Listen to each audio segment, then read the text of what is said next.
फेरि तपाईहरुको लागि एउटा भिडियो लिएर आइसकेको छु।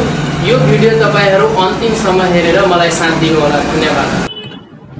आज म तपाईहरुलाई माइक्रोसफ्ट अफिस एक्सेल मा इन्सर्ट भित्र भएको कलम चार्टको बारेमा म तपाईहरुलाई आज सिकाउन गइरहेको छु। ढिला नगरिकन भिडियो सुरु गरौँ साथीहरु।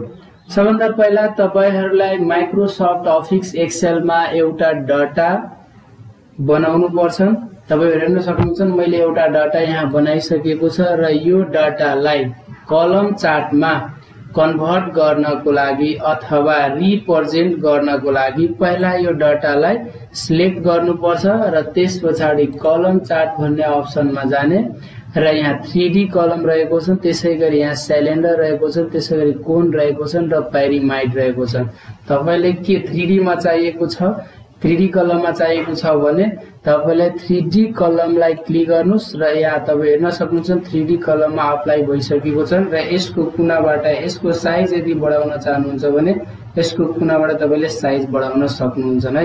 यहाँ हेर्न सक्नुहुन्छ तपाईले कलम चार्टमा कन्भर्ट भइसकेको छ, रिप्रेजेन्ट भइसकेको छ। यसको डिजाइन र स्टाइल चेन्ज गर्नको लागि डिजाइन भन्ने अप्सनमा जाने, त्यसको कुनामा आफूले मन पराएको डिजाइन र स्टाइल माथि अप्लाई गर्न सक्नुहुन्छ। त्यसपछि यो कलम चार्टको लेआउटको डिजाइन चेन्ज गर्न चाहनुहुन्छ भने चार्ट लेआउट भन्ने अप्सनमा जाने र यहाँबाट आफूले चार्ट मन पराएको लेआउटमा क्लिक गर्नुस्। मलाई यो मन पराएको छ। यसमा डाटा सहित बनेको कलम चार्ट कन्भर्ट भएर आएको छ। यहाँ हेर्न सक्नुहुन्छ रामको पुरै सब्जेक्ट कति मार्क आएको छ त्यो, त्यसैगरी श्यामको, त्यसैपछि हरिको र गीताको र सीताको आएको छ। यहाँ मार्किङ पनि दिएको, सब्जेक्टको नाम र मार्किङ पनि दिएको छन्। यसरी तपाईले चेन्ज गर्न सक्नुहुन्छ र त्यसपछि फेरि अरु यो वाला चाहिएको छ भने यहाँ नम्बर सहित फिल्म नम्बर कलममा नम्बर कति नेपालीको फर नेपाली यहाँ भनेको नेपाली छन् र यहाँ फर्स्ट नेम रामको कति आएको छ, त्यसैगरी श्यामको कति आएको छन्, रामको कति आएको छन् र हरि श्यामको कति आएको छ, हरिको कति आएको छ र गीताको कति आएको छ र सीताको कति आएको छ त्यो हेर्न सक्नुहुन्छ। र त्यसपछि फेरि योबाट भनेको अरु कलम चार्टमा चाहिएको पनि अर्कोमा पनि तपाईले के मलाई यो सबभन्दा पहिले यो मन पर्छ नै यसरी।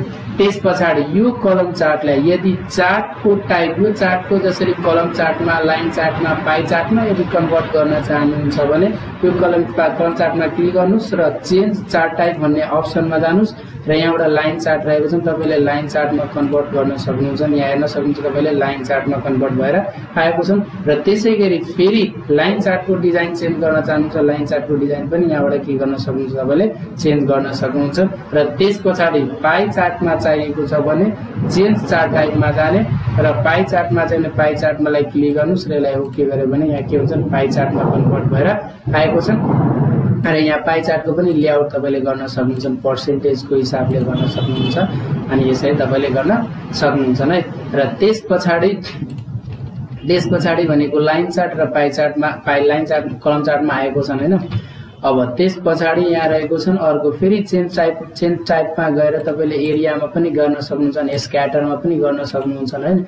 यहाँ सरफेसमा पनि डगलेसमा र बबल्समा राइडरमा पनि तपाईले गर्न सक्नुहुन्छ। यसरी तपाईहरुले माइक्रोसफ्ट अफिस एक्सेलमा तपाईहरुले यहाँ भनेको कलम चार्ट र लाइन चार्ट र पाई चार्ट र बार एरिया र स्क्याटर र अदर्सको बारेमा तपाईहरुले बनाउन सक्नुहुन्छ। यसरी तपाईहरुले पनि ट्राई गर्नु होला। यति भन्दै म तपाईहरुलाई धन्यवाद गर्न चाहन्छु। धन्यवाद।